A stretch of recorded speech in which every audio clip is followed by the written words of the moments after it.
So we've got a couple of minutes to go, so we'll just, if we were for real, we could chat among ourselves.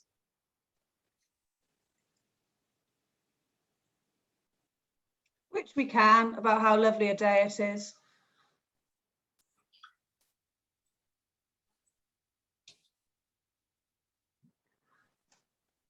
And one key thing is we have been asked by our network to deliver a webinar on sustainability for a long time. So it's taken us a while, but hopefully we've got such a good lineup of speakers. We've got the good content that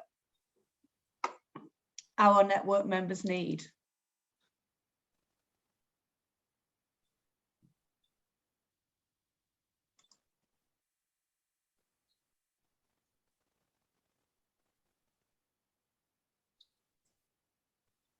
And Penelope, do you want to tell the delegates about the poll as well? Yes, I think I have, but there might be now some new people in the room. So please, new people, do look at the poll, answer the questions. If you don't understand the questions, put that in the chat. Just use that to keep yourself occupied for a bit while we just get to the time to begin. Got a great attendance on this session, actually. In terms of, as we go through, we'll take questions after all the speakers. If there's a point of clarification or something you just don't understand, pop it in the chat. I'll keep an eye on the chat as things are going through. And I can always pop a small, Judith Ward is saying, I'm getting feedback on our voices. Is anyone else having a problem with sound? I'm not getting any. Somebody's saying sounds okay for her. I think, Judith, it might be a problem with your system rather than a problem with our broadcast. Broadcast, we're not broadcasting, you know what I mean. Try going out and coming back in again, that sometimes works.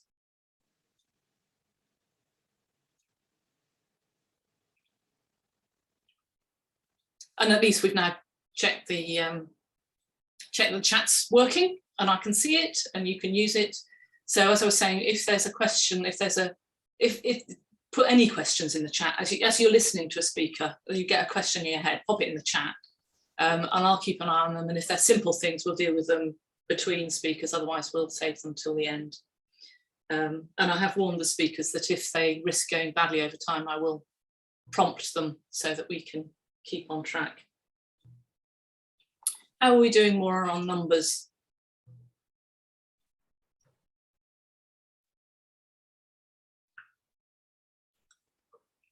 You're on mute.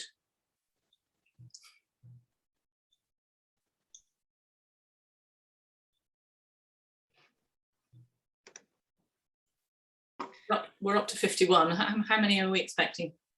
We've got 91. We normally get quite a lot. So I'd say we'd at least get into the 70s. Okay, so we'll just hang around just a bit longer. Yeah.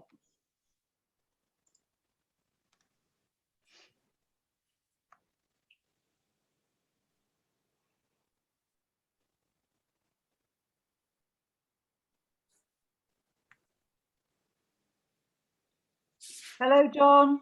Hi, how are you? I'm all right, John. How are you doing? I'm fine. I'm fine. Quite busy at the moment, so I apologize if I'm late. Penelope.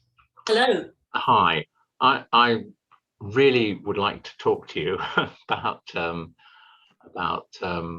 Bob at some point, if that would be useful. Okay. I'll talk to you. Well, I'll ring you up. I think. Okay. Yeah. Cool. That would be really good. Okay. So how are we doing? We're doing okay. Got 60 nearly. Yeah. Just hanging on just a little bit longer.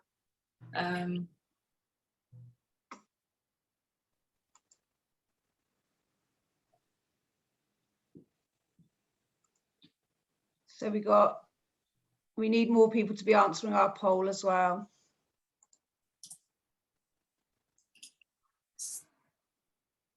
How many have we had? Do you know? Can you see? Yeah, you can click on the poll and look, and it tells you how it's going. I don't know how to do that. Perhaps it's because I've still got it on my screen and I haven't answered it. Yeah, well, basically we've got 50% of those that have joined have voted now.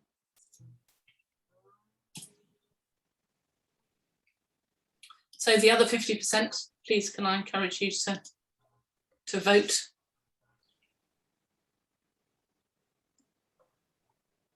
And as I said,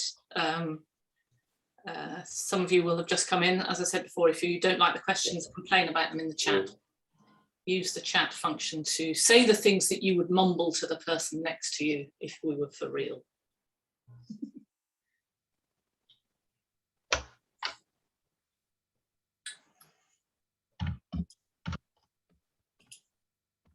Maura, Yes. it's Hi, Neil Neil. here. What Hi there.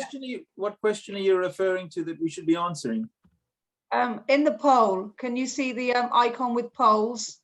No, where's the Sort of in the middle of the bar, it's got some bar graph kind of image.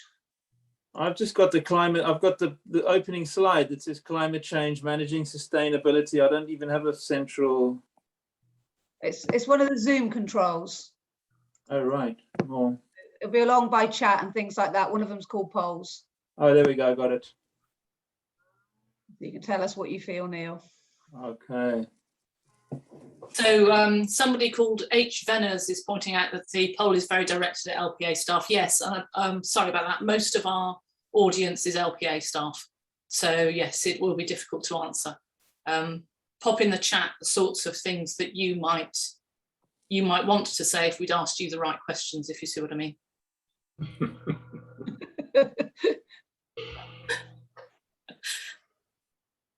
You could just take the question and take the LPA out of it and put in consultants and see what the answer is.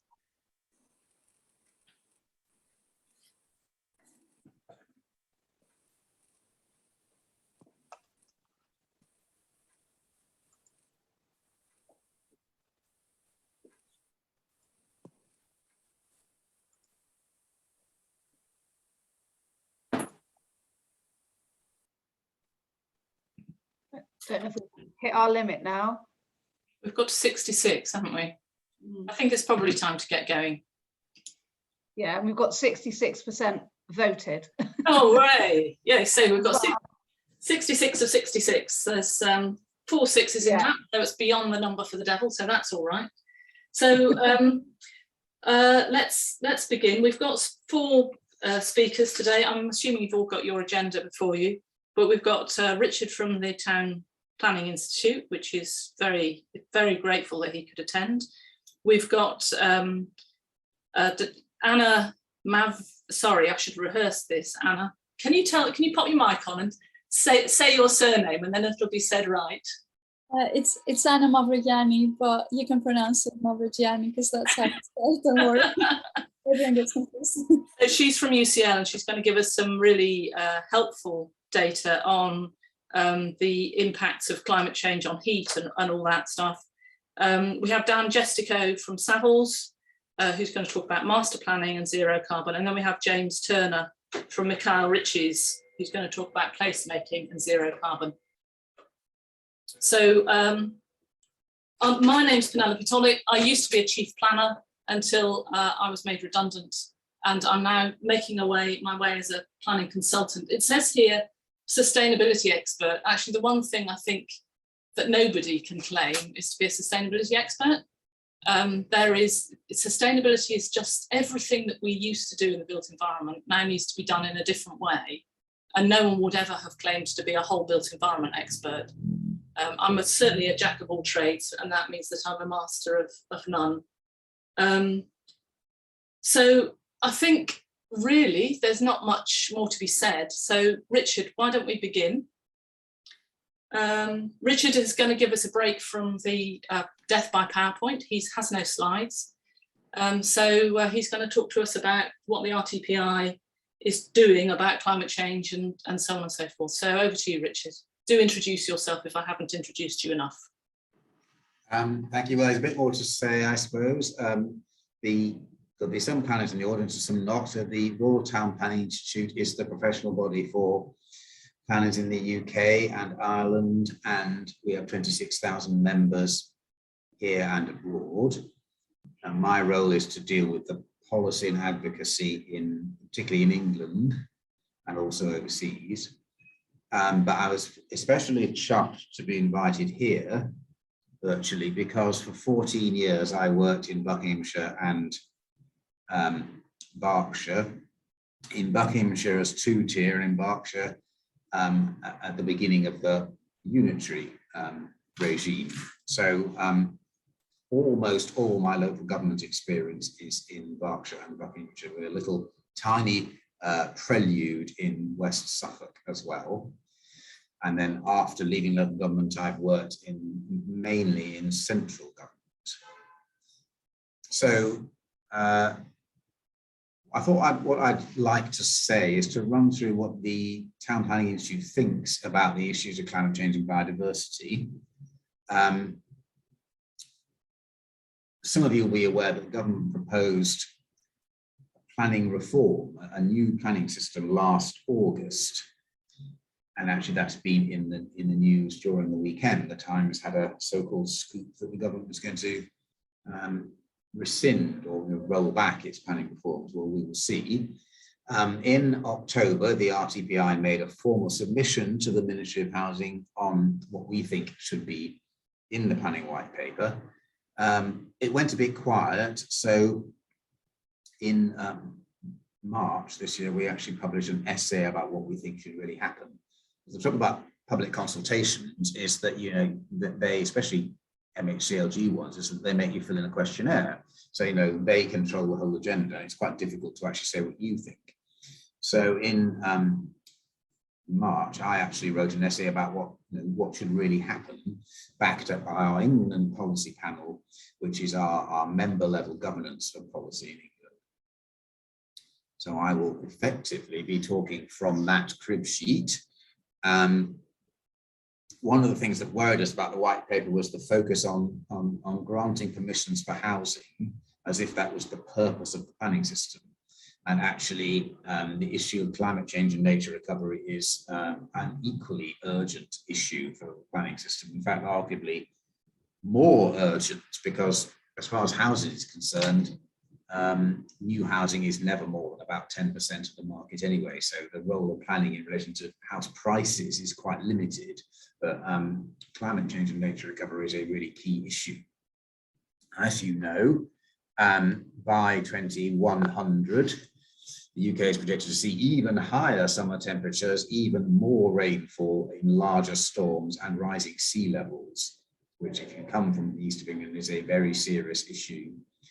Climate change has the potential to affect every part of our lives, including access to natural resources, housing itself, and open space. And the last 18 months, I'm back in the office for the first time in 18 months. The last 18 months have really shown us who are the haves and who are the have-nots in relation to access to green space. I'm very lucky to have a garden inside Greater London. Most people don't. And that really has shown, not only, I think, from the well-being and sort of feeling good aspects of being able to exercise, but actually even there's very clear evidence that the more overcrowded your housing is, the much more likely it is going to be that you will pick up infectious diseases because of the high role of air quality in public health. As far as nature is concerned, the UN's 5th Global Biodiversity Outlook, published last September, brought to stark reality the fact that the last 10 years have seen a lost decade of preventing biodiversity loss. The RSPB's 2019 State of Nature report revealed a continuing loss of species in the UK.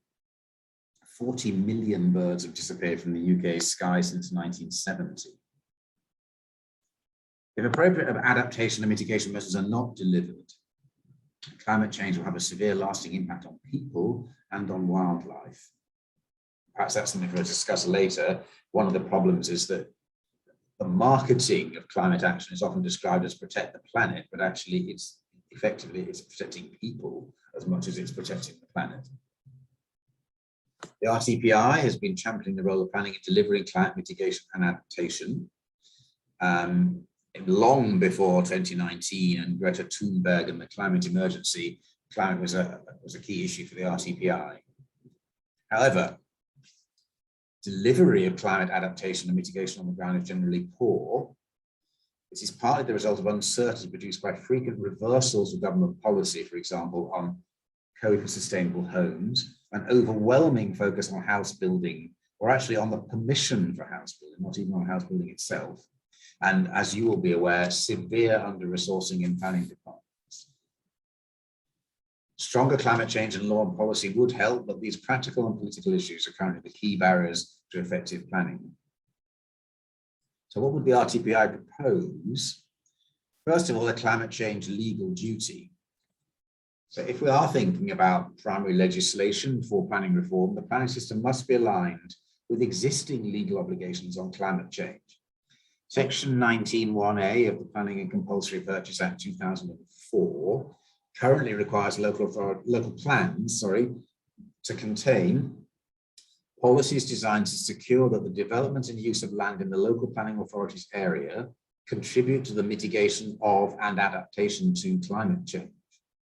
So planning policy and decision making must be legally obliged to contribute to the achievement of carbon budgets and the 2050 net zero target under the Climate Change Act.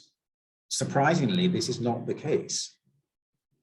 Coming down to the policy level, smart energy and climate change should have equal status with the provision of housing in national policy and enable local planning authorities to take appropriate action, including setting targets which go beyond national standards.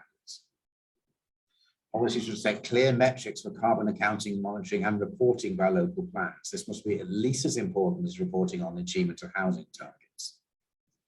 The government desperately needs to demonstrate clearly that it is actually serious about using the planning system to secure radical reductions in greenhouse gas emissions, minimize vulnerability, and improve resilience, which is what they say in paragraph 148 of the NPPF. This is hard to believe. The emphasis on housing delivery above almost all else, and all that is followed from that, including frequent short-term considerations about viability, rather than consideration of a building's lifetime. There's no implementation architecture on climate change to match that on housing delivery, no testing by the planning inspector for the soundness of plans on climate change, and few supportive appeal decisions. This needs to change. We need an overarching framework for securing economic recovery after COVID, delivering housing numbers and building beautiful, action on carbon reduction with the first among equals in the planning process. National policies should set out a carbon reductions delivery test to ensure that all local authorities are accountable for any failure to achieve carbon reductions in new development in the same way that they are accountable for a failure to deliver housing targets. It should be axiomatic that only development which is fit to take place in a net zero emissions future in a changing climate should be permitted at all. The third thing that we'd like to see, so we've had legislation to align with the Climate Change Act, we've had NPPF. The third area I'd like to talk about is environmental planning. Since the Brexit referendum, a large part of my time has been taken up with what the planning system will be like after Brexit and in relation to the Environment Bill still in Parliament. One of the problems of being in the EU, for all its advantages, is that the EU issued a whole series of directives on environmental issues sort of over time, and none on housing, incidentally, but they were not related together. So we have a Waste Framework Directive, Water Framework Directive, Birds Directive, Habitats Directive, all issued separately at different times, with no explanation as to how this was supposed to work together. And that led particularly, in my experience in the UK, to a very doctrinaire and legally driven approach to transposing that legislation. And leaving the EU provides an opportunity to reintegrate the environment into a single kind of process, which would also have the advantage of giving the environment a much stronger voice in local government and central government. So we note that in the Environment Bill, there is a thing called a LOCHA a local nature recovery strategy, and you in Buckinghamshire are privileged to be one of the pilot counties for that. But we think that this should only be a starting point, and what we really need is local environment improvement plans. These would merge together and take over from all these separate waste, water, energy, birds, species, conservation activities, and actually create a single strategy for the environment over a wider area. This would then make it much easier to make sure that the environment plan was consistent with local plans, even in places where there are a series of local plans rather than a single one for a county. They would make the environment much easier for the public to engage with, because instead of having to respond to the river catchment plan and the shoreline management plan, which you don't have to worry about here, there will be a single process of engagement with the public. And also, I think we need to have a chief planner at the top table in local authorities who will be responsible for implementing the local environment improvement plan, held accountable, and will be able to speak up for the environment alongside those responsible for skills, transport, education, and so forth.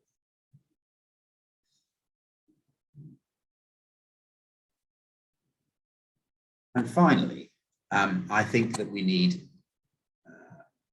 I spoke about speaking up and round the table, we need green growth boards, which will bring about cross-boundary cooperation for housing numbers, and also the coordination of the essential services necessary to support growth within an area, which includes healthcare, public health, transport, utilities, housing, and environmental recovery.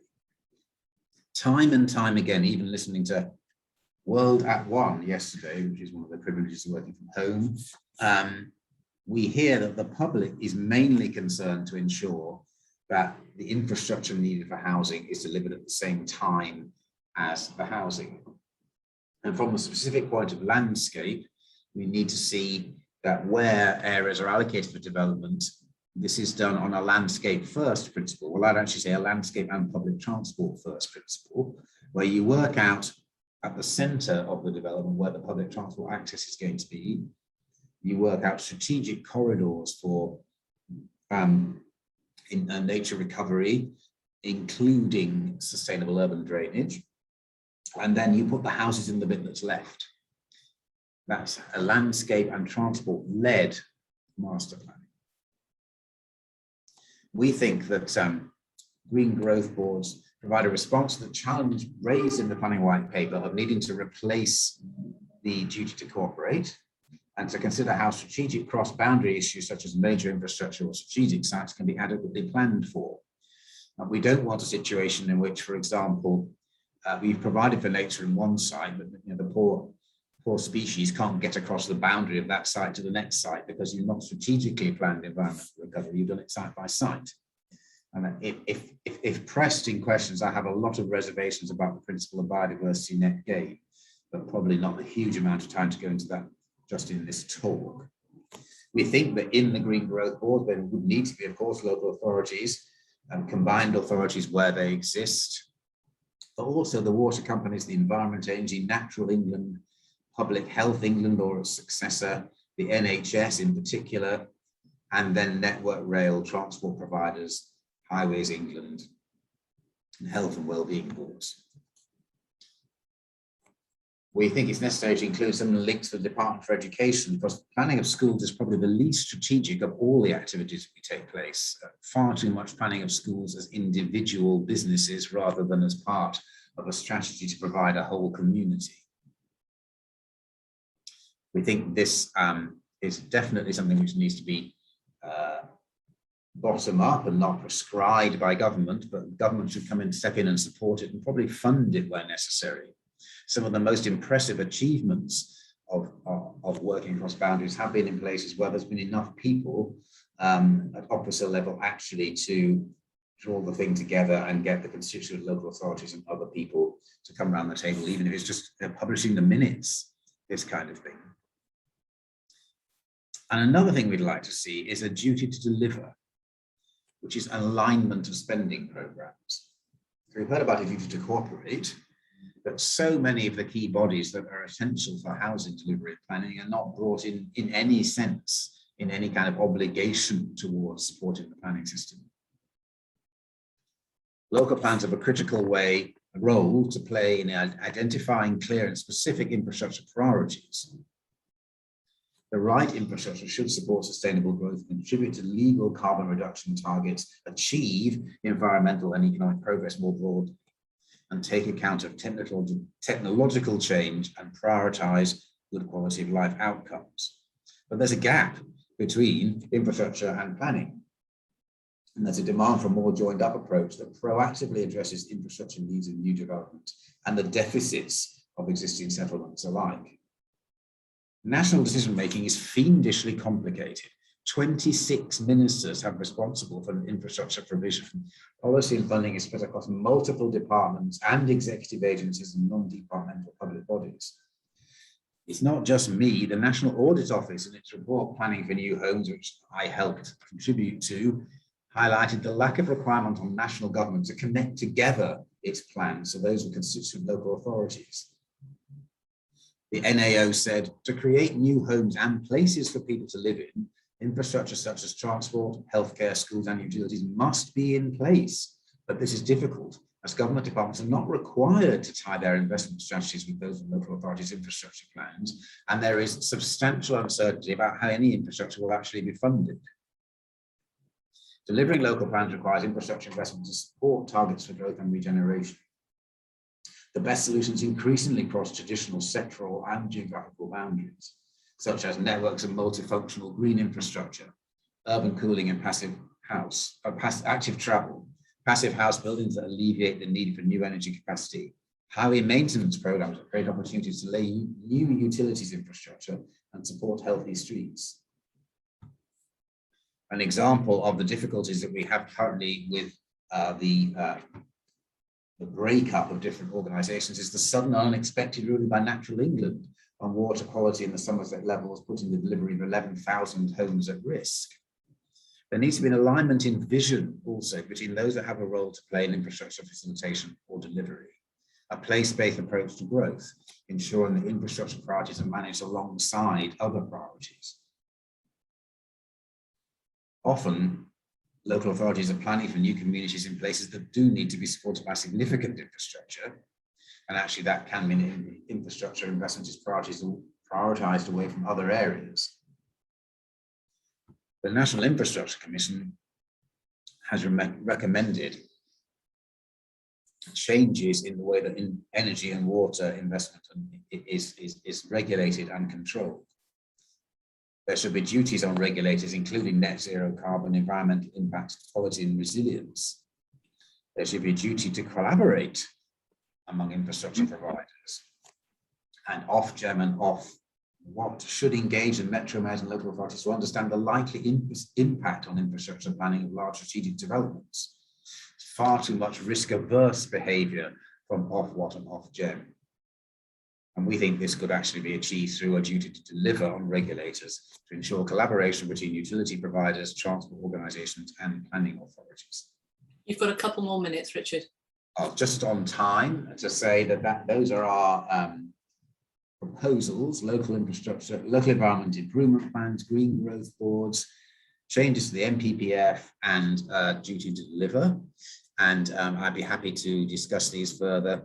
The update is that I think as of yesterday, we may be still waiting a few more weeks to hear the results of the government's response to the 44,000 comments on the planning white paper. Thank you. Thank you very much, Richard. Yeah, really refreshing to have a presentation without slides and just to be able to focus on the words. What would be helpful is if you could pop a link to the document in the chat, because then we can all go back and remind ourselves what you've been saying, because there's a lot in there. We'll be moving to Lucy shortly, and I notice there is nothing from anyone else in the chat, but I'd just make a passing comment as an ex-chief planner.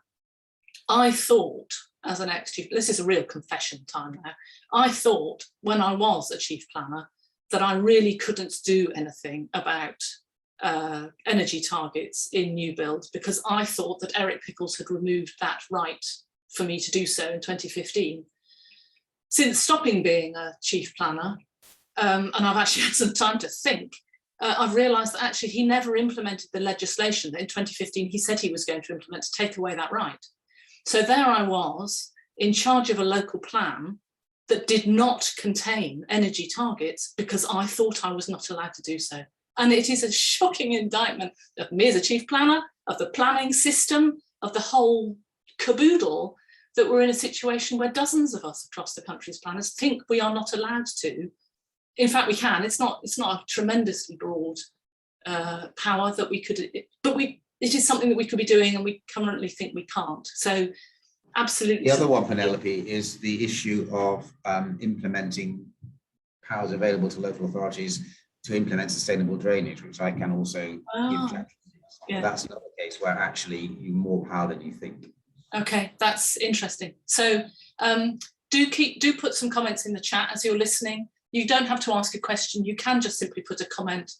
They can often lead to interesting debates and discussions as well. So thank you very much, Richard. Let's move on to Anna, with the surname I won't try and pronounce, who's from UCL.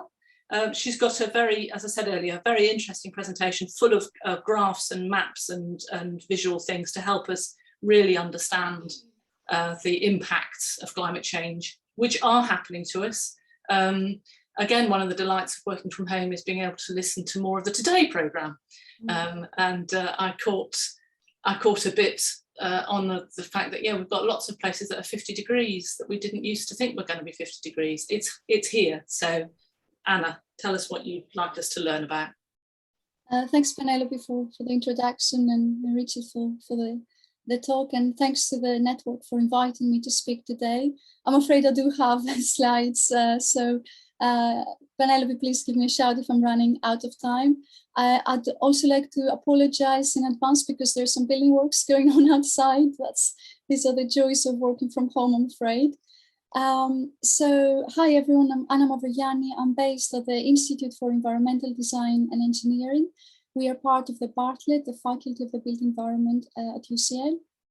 And I'm an architect by training, and in the last 15 years or so, I've been working in research on sustainability, climate change adaptation of buildings and cities, with a specific focus on indoor overheating and indoor air quality, and impacts on health and health inequalities. So today I'd like to speak about some, give an overview of the challenges we are facing, and give some an overview, some initial findings of some research we've been doing in a number of building types that tend to be occupied by vulnerable individuals. Not sure how to move. Yeah, there we are. I'll give an overview and then mainly talk about some findings in housing, care settings, schools, and I'll end with some general thoughts about further research I think we should be doing, and also potentially collaboration with stakeholders, including local authorities. So I believe we're all aware of the huge challenge our built environment and societies are facing due to anthropogenic climate change. So these are some graphs from the recently released sixth assessment report of IPCC, showing what the world is going to look like for different degrees of global warming. And we expect that the frequency, intensity, severity of extreme weather episodes, including heat waves, is going to increase in the future. And according to the UK climate change projections, we expect that the UK will experience wetter and windier winters, but also hotter and drier summers. And the issue there is that our building stocks are not prepared to cope with this kind of much warmer weather. We have experienced this type of events. The deadly European 2003 heat wave, it was an unprecedented event that led to a large number of deaths across Europe and economic losses. And then following this, 2006, and even more recently, we've had quite hot summers, 2018, and so on. And we expect this kind of events to have become common by the middle of the century.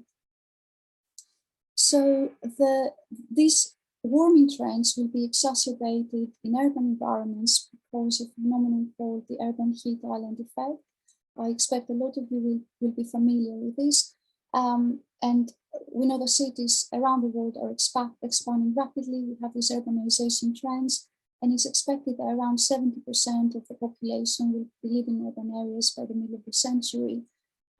So the risk of overheating due to the background climate change will be magnified in cities due to the heat island effect, which is an inadvertent climate modification linked to urbanization.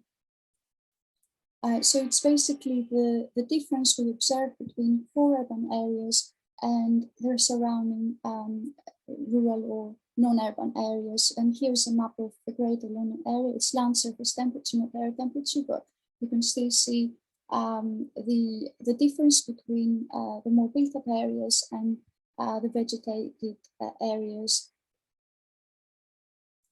On top of this, the UK also currently has a rapidly aging population, and we expect that these aging trends will lead to increased demand for care provision in old age.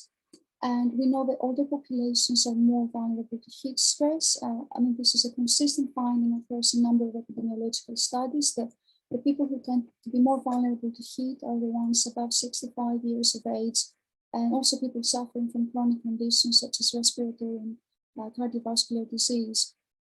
And in addition to this, the COVID pandemic has really hit the social care system very, very hard. So there is a mix of factors leading to potential issues down the line. And I'd like to discuss this graph here as well, coming from the IPCC reports about the overlap between systemic vulnerabilities and inequalities, new potential vulnerabilities, and shocks such as climate change or recently COVID. So multidimensional vulnerability relate to factors such as gender, class, ethnicity, age, race, disability, and others. Is driven by intersecting dimensions of inequality. And vulnerability increases when individuals' capacities and opportunities to adapt, cope, and recover from a crisis such as climate change or COVID are diminished. And I think it's important to note here that specifically in relation to heat risk and COVID risk factor, there appears to be some overlap.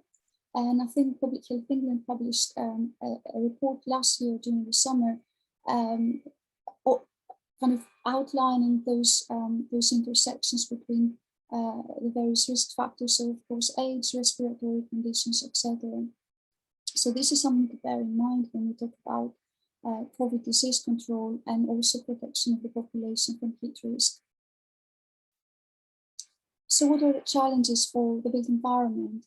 I think what's key here is that the indoor environments or buildings are key moderators of heat exposure, not just heat, but also any other external conditions, including air pollution, in particular for older populations or more vulnerable populations that tend to spend the majority of their time indoors. There was a comment earlier about overcrowding, for example, and there's a lot of evidence that emerges now from COVID-related research on this. So in particular about overheating, some initial evidence indicates that new build residential as well as care settings in the current climate are already overheating, even under non-extreme summers. And again, such risk will be magnified in the future due to ongoing and future climate change. And what we find is that there is a lack of simple, easy to implement guidance on how to design new and retrofit existing buildings, especially for vulnerable people for a changing climate. So these are indoor overheating as well as poor indoor air quality are growing problems, and they can have severe adverse effects on human well-being and health. And they affect a range of actors, including the construction industry, social landlords, healthcare sector, building owners, occupiers, etc. And this is a range of reports that have come out in the last decade or so, highlighting the issue of overheating and poor indoor environmental quality. And in some ways, this issue has been described as a perfect storm of interacting factors, I think, or a kind of a toxic cocktail. I think it was described as a disaster waiting to happen by a special issue that came out a few years ago in Building Research Information on overheating risk in UK housing. So as I said earlier, there's climate change and heat islands, but at the same time, there are some drivers that affect the transformation of our building stock, and these are, of course, climate change mitigation targets. It's very important that we reduce our space heating and energy associated with running our buildings in winter and associated carbon emissions. The drive to reduce construction costs, increasing land and housing prices, and there are issues with lack of technical skills for builders and so on, and perhaps a lack of an appropriate regulatory framework that takes into account climate change and the need to adapt to a warmer climate. And I have to say that I really don't think that increasing energy efficiency targets such as passive housing and so on, thermal insulation, air tightness should become the scapegoat for potential issues with overheating or air quality. I think it all boils down to good design and thinking about the year-round performance of a building and a neighborhood. And I think in particular when it comes to heat as well as air quality, that there's a socio-cultural lack of knowledge about these issues, perhaps because they're invisible. We can't see them the way we can see, say, floods. And even though I think awareness about ambient outdoor pollution has been increasing in recent years, and this is a really good thing. Understanding and public awareness of indoor quality is perhaps not there yet.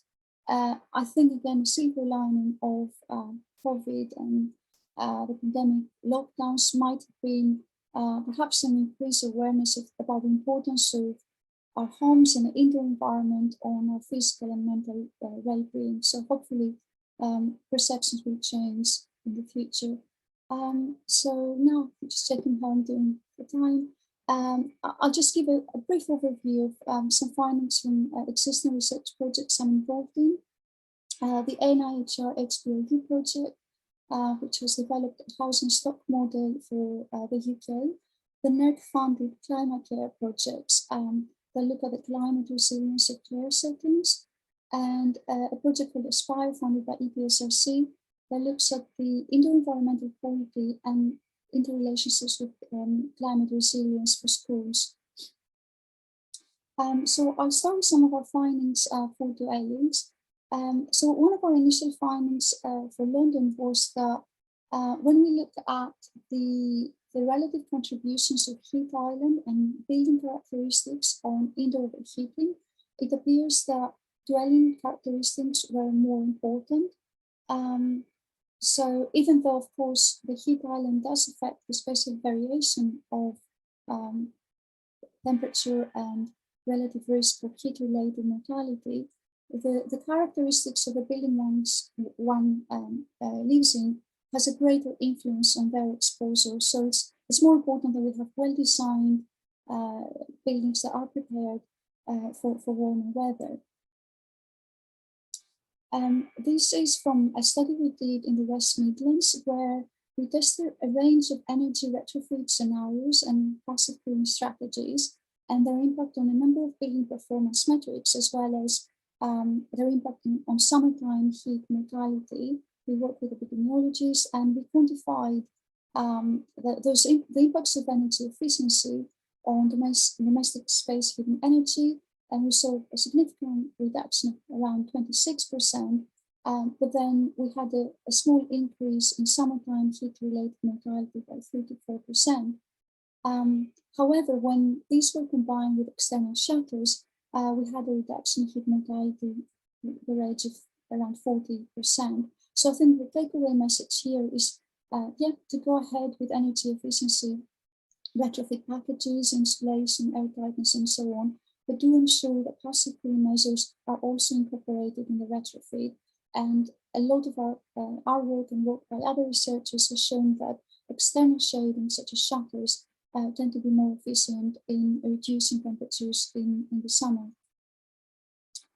So again, adequate post-retrofit ventilation, shutters, and ensuring that operable windows in dwellings with heat vulnerable occupants could simultaneously save energy and reduce the adverse impacts on health in the summer. And this is a kind of UK-wide mapping we did of overheating risk as well as indoor air pollution. Again, a consistent finding is that specific dwelling types tend to be more prone to overheating, everything else being equal. And these tend to be either bungalows with very large glazing areas and poorly insulated roofs, or top floor flats, as well as newly built, very airtight, highly insulated terrace flats or dwellings that have poor ventilation potential. And we also find that energy retrofit without added ventilation could potentially increase air pollutant exposures. So you might end up with a very airtight, very kind of sheltered indoor environment, and you might have generation of internally generated pollutants that end up trapped indoors, and the same applies to heat. So I think what needs to be adopted is a build tight, ventilate right approach. So now move to care settings. So this is from a pilot study we did as part of the climate care project in 5 case study care homes scattered across London of varying characteristics and construction age. But what we found was that occupants in the older heavyweight buildings were less likely to report that they were hot in the summer. So again, it was the more recently built or more recently retrofitted, more airtight, more highly insulated buildings that appear to be more prone to overheat. But we also found that during a relatively mild summer period, there were occurrences of overheating, and during these warmer periods that you can see highlighted there, we had temperatures exceeding the 26 degrees threshold that is recommended by Public Health England. And another issue my colleagues carried out the comfort surveys and interviews with the care home staff and managers as part of this project. One issue they identified is that in these environments, there is what we call a culture of warmth, the perception that the residents, especially the ones that are more vulnerable, they need to be kept warm at all times, and this is the priority. There's not a very good understanding of health risks related to heat exposure, and therefore we found that staff were willing to work in conditions that were relatively uncomfortable for them, were very warm, because they perceive this as beneficial for the residents. So again, it comes down to training and awareness about heat risk in these settings in particular. We tested the effectiveness of a number of strategies of passive cooling, and we found that the most effective ones were passive ventilation and heat management. And the one that was most impactful across all case studies was night ventilation, followed by different ventilation circuits for internal doors and kind of cross ventilation. And now last, just some initial findings from our project on schools. Again, these are emerging results. We're in the process of publishing them. So we've been developing a school building stock model for England and Wales. And we've been, again, a similar approach, testing the impact of different energy retrofit and passive cooling strategies on indoor heating and air quality. And we find that there is a very complex relationship between changing the insulation characteristics and indoor air quality, for example. So we found that adding external wall insulation does require increased window opening in the summer to reduce overheating. But on the other hand, this might lead to the ingress of external pollutants such as PMs and NO2, so traffic-related pollutants. And this could potentially be an issue in urban schools that are located in very polluted areas. And again, there is an issue there with potential inequalities of exposure. And my colleagues are doing some work in this area. How am I doing for time? So I'll just finish here with some thoughts for further research. So I briefly discussed the various tensions between energy efficiency targets and indoor environmental quality, impacts on comfort and health. So I think what's really needed is integrated building design and multi-stakeholder creation, bringing people together around the people, even if it's virtually, to kind of incorporate the different perspectives. And I also think that we need more information, more data about human behavior and how buildings are inhabited, how they're operated at a high spatial temporal resolution. So I don't think we have a strong evidence base when it comes to this. We know from a lot of modeling and monitoring studies that human behavior, the way people ventilate their buildings, can have a very significant impact on building performance and indoor environmental quality. So we need more data on this. And again, I think there's a strong imperative to quantify the impact of building design and urban design decisions, both on climate change mitigation targets and carbon emission, as well as health, well-being and inequalities. And just a last slide here, just to mention that our institute runs our own webinar series in case anyone is interested. It's called Integrated Building Design, 21st Century Challenges. And this is the website in case anyone is interested. It's free to attend, usually during lunchtime. I think we'll probably start again. We ran it last year, but it was quite successful, and we'll probably start again in October this year. Thank you for listening, and my email there if anyone wants to drop me a line or tweet. Thank you very much. Thank you very much, Anna. And when you asked about time, I was of course on mute, but you were perfect. I could see where you were in your presentation. Just on time. So thank you very much.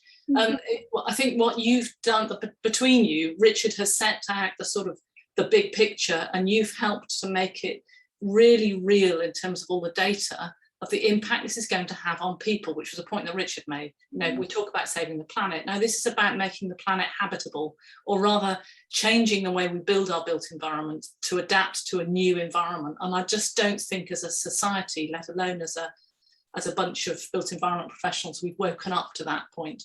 We are too used to the idea that we can change our environment to suit ourselves and we're somehow invincible, rather than recognizing that we've built our homes to suit a certain environment because that was the one we were used to living in, and it's changing, and we've got to change what we're doing. Really, really helpful.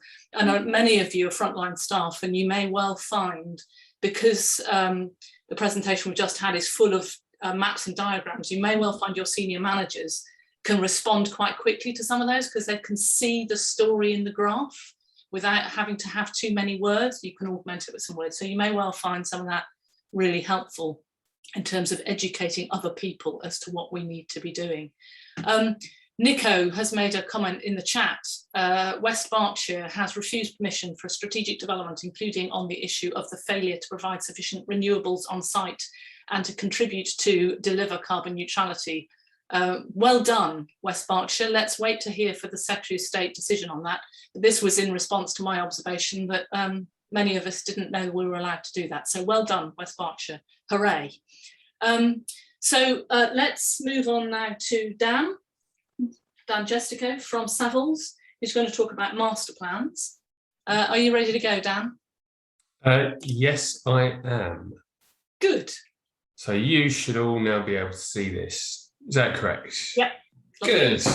Excellent. Let's crack on then. So yeah, thank you very much for the introduction, Penelope, and thank you all very much for having me here today. Also, many thanks to Richard and Anna for their really, really interesting sort of various takes on this really critical issue. It's really good to see both the academic and the policy side of things coming together. So my name's Dan, and I head up the sustainable design team over at Savills Earth. Savills Earth is a dedicated hub of sustainability. I'm not going to say experts because of what you said earlier. Dedicated sustainability professionals, specialising in a whole range of different issues relating to sustainability, which you can see here, right from organisational sustainability, utilities, procurement, energy and infrastructure, circular economy, buildings, which is where I sit, and also land and rural. So We are obviously linked very closely with our colleagues throughout Savills, so it shows you the breadth and depth of our skill set. So I'm going to flip through these fairly quickly. We all know that property gives rise to carbon emissions. You know, we burn gas, we use electricity to heat, to light, to ventilate, to run computers, whether they're buildings or offices or hotels. Property equals carbon emissions. There's no getting away from that fact. And buildings emit, buildings are responsible for about 40% of global CO2 emissions. So it's kind of a big deal, the fact that buildings emit quite a lot of carbon, and we've got to do something about it, frankly, because carbon emissions, as we know, equals global heating. We all know the extent to which we're trying to maintain sort of global temperature rises below targets set out in the Paris Agreement. And if we don't, then the global heating is going to equal some sort of environmental apocalypse by the sounds of things.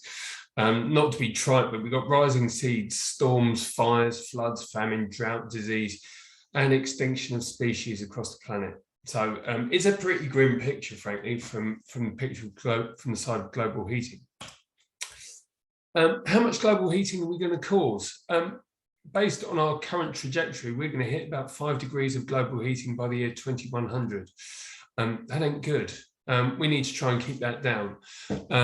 With different sort of emission scenarios, we are looking at anywhere between 1.5 and 4.9 degrees C. That is kind of the range of which we're looking at. Now, that doesn't sound like much, but actually those sorts of temperature rises are going to still have quite significant effects on our climate and the ecosystems that depend on that climate. So Paris Agreement a couple of years back said that we were going to try and limit our emissions to 2 degrees C with a target of 1.5 degrees C above the pre-industrial baseline. These are the well-established facts that everyone's now working to across the industry. So we've got to do this soon, frankly, because the UK government has said that we are going to get to net zero emissions by 2050. Again, it's not a great surprise, it shouldn't be a great shock that we've now got these targets in place, but we're legally bound to hit net zero emissions as a country by the year 2050. So what do we mean by net zero? What's the actual concept of net zero? It's a word that's been buzzing around for years, but basically it means that we've got to create a balancing act between the emissions arising from the energy we use, the materials we use here in the UK, plus any greenhouse gases that we can remove from the atmosphere. So that's basically not saying we need to go back to the Stone Age, not burn anything, not kind of produce any carbon emissions whatsoever, but it basically means that we've got to balance out the emissions that we create plus the emissions that we sequester and remove from the atmosphere. Now, obviously, the lower our emissions, the lower we can make our emissions, the less we have to sequester. And this is where things like resource efficiency, zero emissions technology come into play. So basically, it's about reducing our emissions in the first place before we think about how much we've got to sequester and capture. Because the technology to capture emissions at scale from the atmosphere doesn't really exist yet. We're still not particularly good at capturing emissions from the atmosphere and putting it back into our sort of underground oil and gas reserves. We do have an existing technology that's been around for millions of years that's really good at that. They're called trees. You see them everywhere, and we need more of them, frankly, because they're really good at sequestering carbon, and everyone likes it as well. So local authorities, as you are aware, are far and wide declaring climate emergencies. They are basically saying that they want to be net zero carbon by usually 2030, 2035. But at the same time, there is increased pressure on local authorities to deliver housing growth. How on earth do you square the circle of trying to deliver housing growth, employment growth, all of this growth that people are talking about without increasing your carbon emissions? It's really, really difficult. But this is the challenge we're faced with as an industry.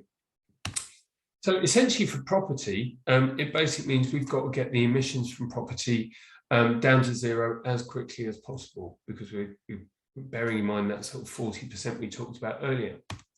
If we do not get our property emissions down to zero, it basically means we are going to be left with a whole sort of building stock that's not fit for the net zero carbon economy. No one's going to want to invest in it. No one's going to want to retrofit it. No one's going to want to inhabit it. These assets are going to become stranded. They're going to become untenable. They're going to have decreased value. So there's a real motivation for the property sector to get its act in gear, to decarbonise the existing building stock, to make sure our assets and our buildings are fit for the future. Because if we keep our buildings decarbonised, if we keep retrofitting them with energy efficient technologies that are ready for 2050 economy, we've got viable assets. We've got assets that are resilient to the impacts of climate change that Anna was talking about earlier. And we've got investment that's valuable. So investors in the property sector, by and large, are looking at this in considerable detail. Certainly organisations like investment funds, pension funds, they want to know, because these are your investments, they want to know that your pension is invested wisely in buildings that aren't going to be stranded and in portfolios that are going to retain their value in the future. So the industry is looking at this with some extent, but is that enough? Because basically what we want to make sure is that our buildings are in the low risk category, delivering a high return without being stranded, without sort of busting us on our 1.5 degrees C target. So the aim is to keep buildings in that low risk, high return sector and on track to meet our stated targets. So you may be aware that greenhouse gas emissions can fall into a range of different categories. Scope 1, Scope 2 and Scope 3 emissions are frequently referred to. Scope 1 emissions are the emissions that result from any burning of fossil fuel you do yourself. So this would be petrol, this would be petrol in your car, this is gas in your house. These are all of your Scope 1 emissions. Scope 2 emissions are from the electricity you buy. This is basically the emissions that happen downstream. You know, when you switch on a light, a power station cycles up and emissions are created further down the transmission network, but you are responsible for those emissions. Scope 3 is everything else. Essentially, it's the emissions from your operations, from your supply chains, from your investments. It's the stuff you buy, it's the waste you produce, it's the stuff you have delivered, it's construction materials, it's basically all the other emissions that you're responsible for, but you don't really control directly because they're owned by someone else. So the question is how do these emission scopes relate to the built environment? Because we talk about our Scope 1, 2 and 3 emissions, but actually, when it comes to buildings, there's a bit of kind of confusion about where Scope 1 and 2 and 3 sit. So what we can actually do is we can break these emissions down to two elements that we, as designers, as planners, are responsible for. So first off, we've got buildings.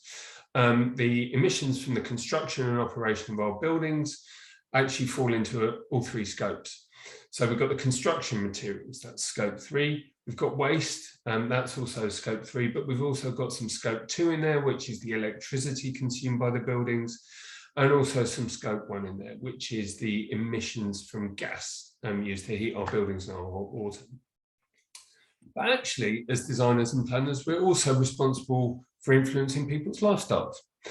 These are the emissions from our day-to-day activities, driving down to the shops, getting stuff delivered, buying things, buying products and services, waste and recycling, and also the appliances and cooking and stuff like that we do inside our homes.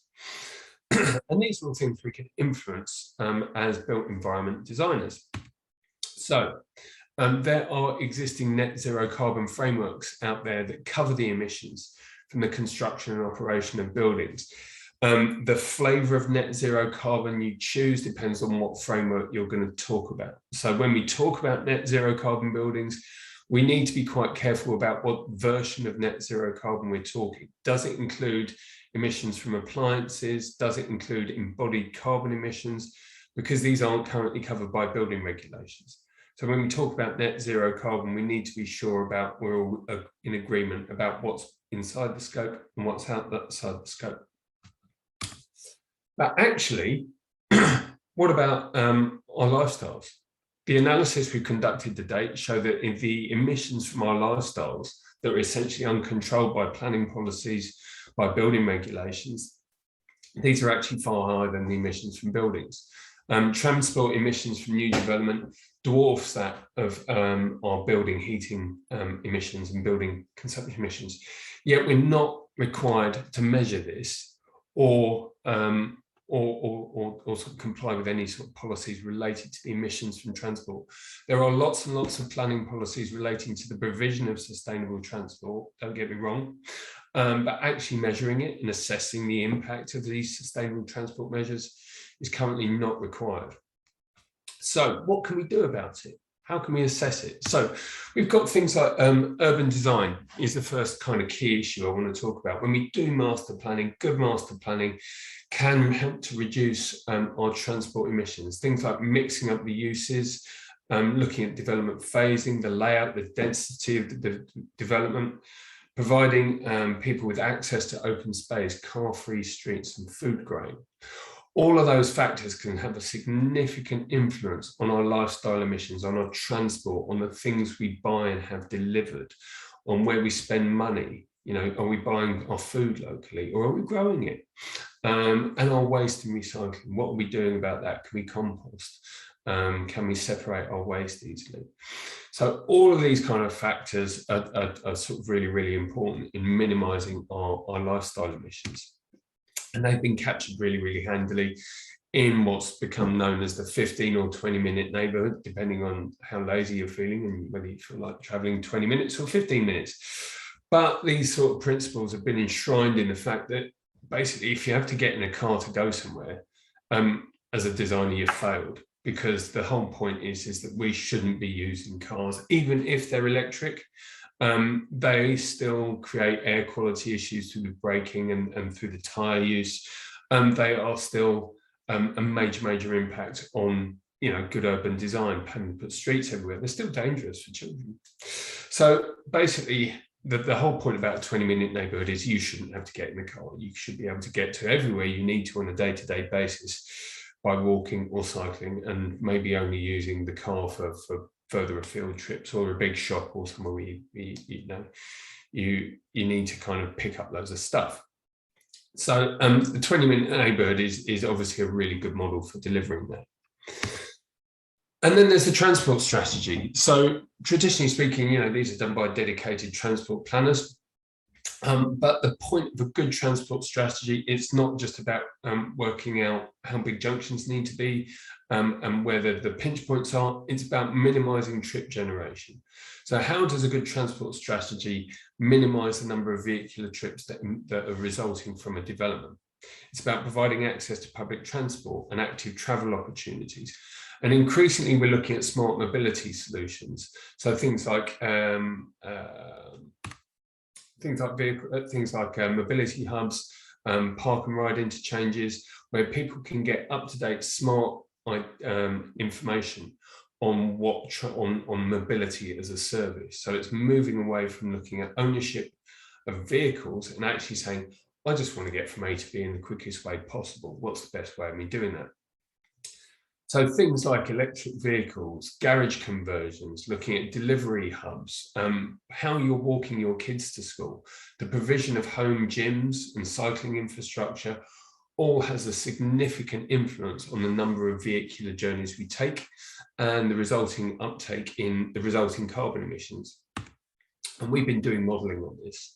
So we've been able to assess the impact of being commute-free 1 day a week as a result of sort of pandemic or home office solutions, good broadband, the decarbonisation of vehicle fleets through the take-up of electric vehicles, doing shopping online, being able to kind of walk or cycle to meet friends and for leisure activities and things like that. And basically taking our school journeys by foot or by bike. And you can see through this analysis that we are actually able to have a significant impact on the emissions from transport through good urban design, through good transport strategies. And we're now quantifying this as a part of our overall response to the climate emergency.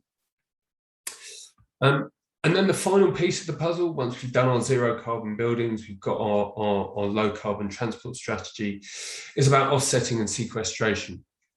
Is this going to be done on site through things like PV panels?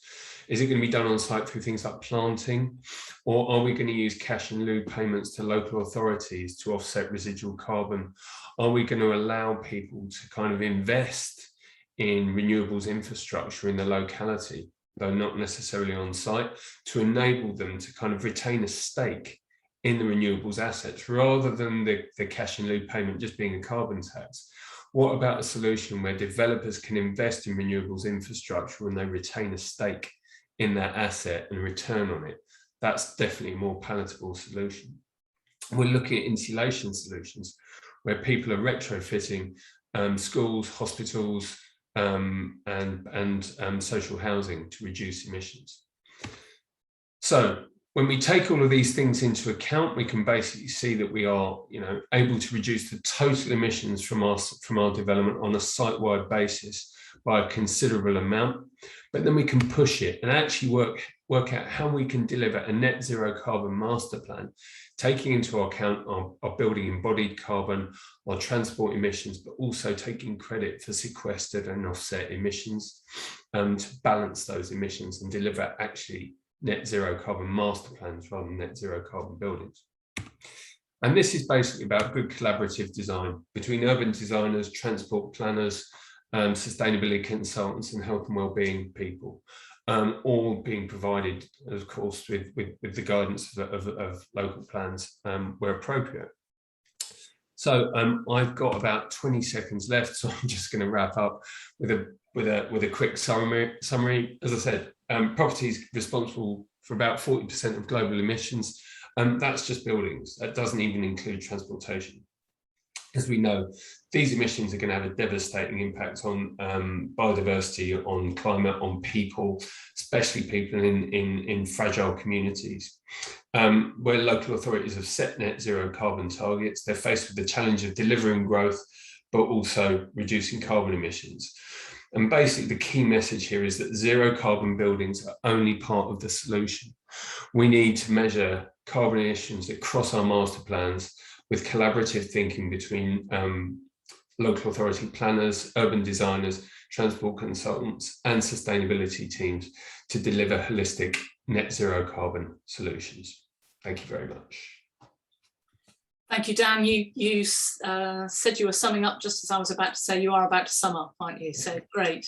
Another fantastic presentation, and I'm really glad you put in a few graphs about the pace at which we need to decarbonise, because we can take it for granted that everybody knows that. I'm actually going to take Chairman's prerogative and just spend a moment or two talking about the carbon budget, because I'm not sure that the graphs that you showed, Dan, quite get across why we have to do so much now, because it looks as though, well, to 2050, we can go on a sort of, you showed a sort of relatively straight line graph. Now, last summer, I understood carbon budgets, so forgive me if those of you on the call know all about this, but I think it bears the risk of repetition. And I'm just going to see if I can screen share. Here we go. So let me just go to presentation mode. And now I'm on the wrong slide. So this slide is showing the problem that when I first looked at this slide, I thought, well, why does each one of these trajectories get steeper and steeper and steeper? Why do they all come through this line? Why can't we just keep pushing it off into the future? And the answer is a carbon budget. So I'm sorry, this is out of order because of the fact I'm jumping in. A carbon budget is best, in my view, visualised like a basement that's filling up with water. We've only got a certain amount of capacity in the atmosphere for more carbon. So the more and more carbon we put in the atmosphere, the warmer and warmer it gets. We know that if we go above a certain amount of carbon in the atmosphere, we are shot in terms of the planet being habitable for people in the volumes that we are currently on the planet. So this is the way I like to visualise it. We can't just keep putting in more and more and then taking, and we can't yet, as Dan has said, easily take it out. So in terms of a carbon budget, the way I visualise it, this is the sort of, well, steady, if you take that crayon box as the amount of carbon we can put back in the atmosphere. We can't go on that grey trajectory, because the bit that's left does, is only this bit to use. So we've got to go much, much faster so that we can then deal with the concrete and the steel and things that at the moment we have no alternatives but to use carbon. Everything else, we must stop using carbon. And if there's a bone I would pick with Dan, we need to be really careful about sequestration. We need to be using what we can to take the carbon that's already in the atmosphere out, rather than thinking that, oh, it's okay if we neutralise on current levels. We need to obviously go on a journey, and it's better to sequestrate or to be carbon neutral now than to not do it. But actually, we need to be stopping putting the carbon in the atmosphere to start with. Sorry, that was a bit of a hobby horse and a bit of a garble, but it's good one. It's really interesting. For me, it's the light bulb moment. So now let's move on to James. James is an architect working with Michael Riches, and he's going to talk us about zero carbon and placemaking. So James, would you like to share with us your wisdom? Thank you.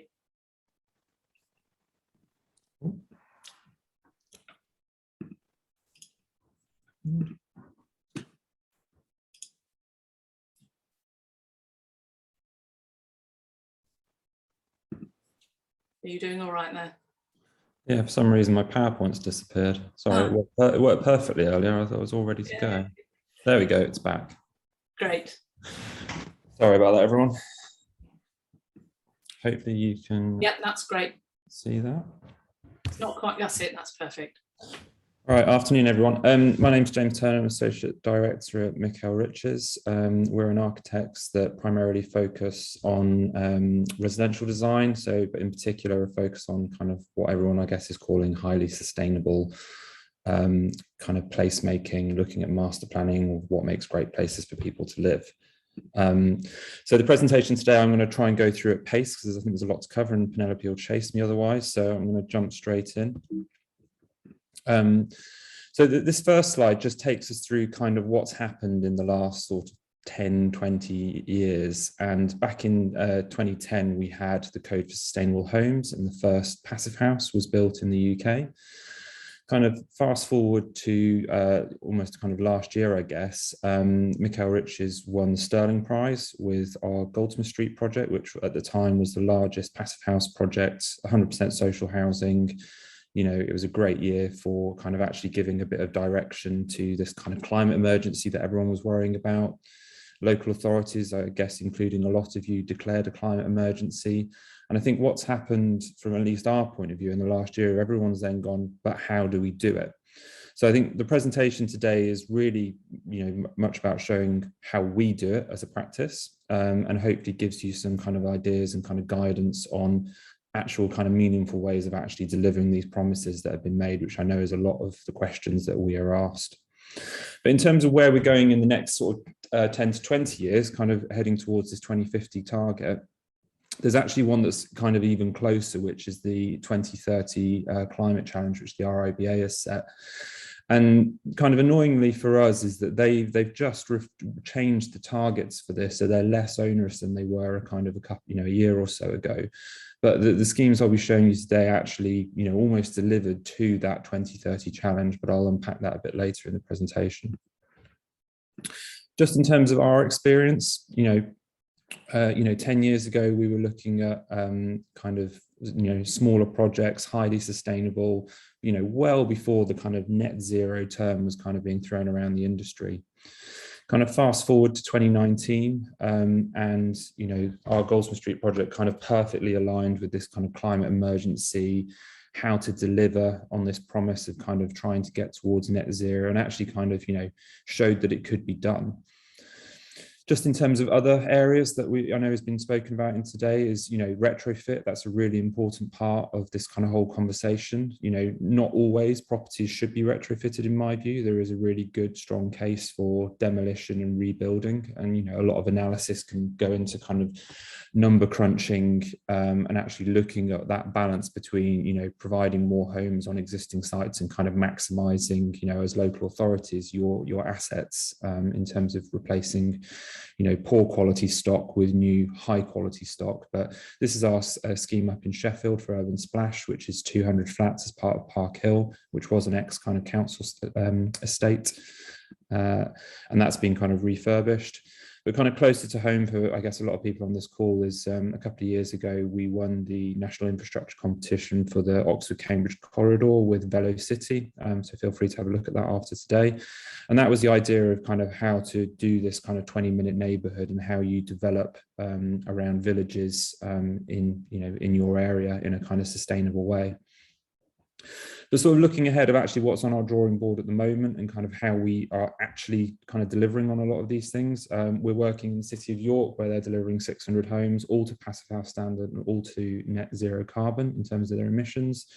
And we recently just submitted planning for nearly a 600 home master plan next to the Olympic Stadium in London. And that is looking at doing some offsetting offsite just because of, the practicalities of kind of getting all the areas of renewables on site. So there's lots of different ways of kind of dealing with the same challenge. And this is a kind of suite of our projects that are kind of live at the moment. You've got one in Wolverton, which is near Milton Keynes, which is looking at an 80% reduction in CO2. There's the Bridgewater scheme I've just mentioned. But also we've got, and what I'll focus on a lot today is how Passive House is a way of getting down to that net zero target using our scheme that has been completed and certified. Before I go on to that, just very quickly, just looking at the Clayfield scheme, which we learned a lot of lessons from, and I'll go over this really quickly, but one of the key things that came out of this was the post-occupancy analysis work that was done, and the lessons that were learned from that actually locking in a master plan at a very early stage that kind of picks up a lot on the elements that Dan kind of spoke about in terms of actually what makes a great place for people to live, play spaces nearby, a scheme that isn't dominated by the car, also thinking about the building placement at a kind of finer level of detail. But critically, what really worked on this scheme wasn't all the bolt-ons, it wasn't the PVs, it wasn't the kind of fancy SUD system. What really worked was the kind of fabric performance and the solar strategy. So using free energy from the sun, trying to prevent overheating, and actually investing in the building rather than all the other stuff. And I think as a practice, that's something we feel quite passionate about, of what makes a really great place for people to live. But also kind of down to the finer details of actually, kitchen, dining spaces that overlook small children's play areas. So it's a kind of safe environment, but, all under this umbrella of actually sustainability and kind of, really good placemaking. So talking about our Goldsmith Street project now, which we completed a couple of years ago, I think this graph is really useful and kind of picks up on what Penelope is just saying about this kind of potential exponential growth. And what these two lines illustrate is our Goldsmith Street project down here as a certified Passive House scheme and the amount of carbon that it will use over a kind of 30-year lifespan. So, this line will carry on indefinitely. But actually, what's kind of more frightening is the majority of things that are being built, which are building regs compliant. So, effectively, it's a tick in the box from a statutory point of view. But there's the reality of building regs compliance and the performance gap. So actually what is built rather than what was designed, which is, it's been shown through lots of studies that there is a huge difference. And you can see on this graph here that is something that we need to pull under control. And our view is that a certified Passive House standard is a way of doing that, as a very easy, almost policy compliant way of actually saying as a local authority, right, we are standing behind this. This is what we are going to start giving consent for, as a way of protecting and actually delivering on these targets. So what is it, for those that don't know? Well, these graphs just look at different options for how we heat our homes. So you've got building regs with a gas boiler. Everywhere's moving away from gas now. So you're looking at the difference between what was a gas boiler and the performance gap. So here you can see the actual energy use. You've got a building regs compliant building with an air source heat pump, which is slightly lower, and you've got Passive House all the way down here. So you can see there that there's a huge difference even behind a kind of all electric scheme and the amount of emissions. And the reason for that is that you're designing a scheme which really minimizes its energy usage from day one. And that means for a 2-bed house, you're looking at an energy bill of around £150 a year to kind of heat it, light it, etc. But to get down to this net zero, because that isn't net zero at that point, you've still got to close this gap up. And there's a real question mark over how you do that best. You know, is it with on-site? Is it with off-site? But before I go on to that, I just want to kind of take you through actually what a passive house scheme looks like. And, you know, it doesn't really look like anything different to another scheme, I would say. And this is one of the, I think, the things that really came out of this project for us as a practice is that, you know, kind of integrating and really holistically thinking about design it can be done very well, and it needs that extra design and thought to go into it. So one of the things that we did was we drew inspiration from the local area, looking at the conservation area of these north-south Victorian streets, and we reorientated that east-west so that it kind of was very much still tying in with the kind of urban grain from a planning point of view, where you had roads and gardens, but the section through the site allowed for the kind of low winter sun to come through and heat the terraces behind, provided kind of garden spaces and all those things that kind of Dan was mentioning about kind of actually what makes a really good place for people to live, kind of on-street parking, safe small children's play. And that was all locked into the master plan from a very early stage. So a couple of images just of what the scheme looks like. So something just to point out, so you've got things like brise-soleils here that manage the kind of high summer sun that kind of gives shading. Also the depth of the window reveals were all very carefully calculated using the Passive House software. So this is actually a very technical scheme, but kind of wrapped up in kind of quite what hopefully looks like quite a simple envelope. And actually, I think that's where we didn't have any renewables on this scheme. There was a kind of trade-off done with the local authority at the time, whereby the 10% or 15% renewables was actually offset in lieu of putting in as a planning condition that this scheme would achieve certified passive house. And I noticed in some of the chat that, you know, there was a kind of commentary made about refusing schemes based on their lack of renewables. I would actually say that to deal with this climate challenge, what we need to be doing is reducing the amount of energy we're putting into our buildings in the first place. And that is something that Passive House does very successfully. So you're limiting that demand, and then to get down to net zero, you're then adding in the renewables to get you down to that point. So I won't go into the kind of detail of the scheme, and hopefully you're kind of picking up from the images kind of the kind of quality and kind of how the design comes together. But I think what it really successfully does is shows how a kind of, you know, a local authority, which was Norwich City Council, can deliver themselves a highly sustainable scheme for a budget that was 100% social housing. And I think what also it did incredibly well is it kind of led the way in actually, you know, using Passive House as a standard to get us a long way towards this net zero target that everyone is now talking about.